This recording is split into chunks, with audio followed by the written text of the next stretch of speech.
1 Samuel അധ്യായം 4 1 മുതൽ 5 വരെ വാക്യങ്ങൾ. സാമുവലിന്റെ വാക്ക് ഇസ്രായേൽ മുഴുവൻ ആദരിച്ചു.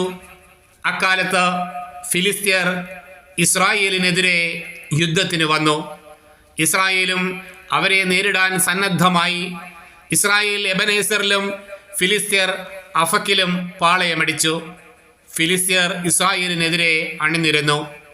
യുദ്ധത്തിൽ ഇസ്രായേലിയർ പരാജയപ്പെട്ടു. യുദ്ധക്കളത്തിൽ വെച്ച് തന്നെ 4000-ഓളം ആളുകളെ ഫിലിസ്ത്യർ വധിച്ചു.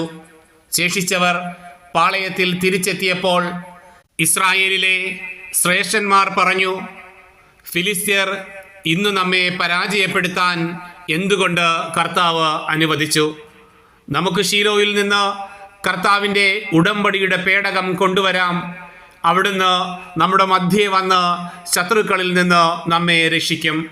അങ്ങനെ അവർ ശീലോയിലേക്ക് ആളയച്ച് കെരൂബുകളുടെ മേൽ എഴുന്നള്ളിയിരിക്കുന്ന സൈന്യങ്ങളുടെ കർത്താവിൻ്റെ ഉടമ്പടിയുടെ പേടകം കൊണ്ടുവന്നു. പേടകത്തോടൊപ്പം ഏലിയുടെ പുത്രന്മാരായ ഹോഫ്നിയും ഫിനേഹാസും ഉണ്ടായിരുന്നു. കർത്താവിൻ്റെ ഉടമ്പടിയുടെ പേടകം കൂടാരത്തിലെത്തിയപ്പോൾ ഇസ്രായേൽ മുഴുവൻ ആനന്ദം കൊണ്ട് ആർത്തു വിളിച്ചു. അത് ഭൂമിയിലെങ്ങും പ്രതിധ്വനിച്ചു.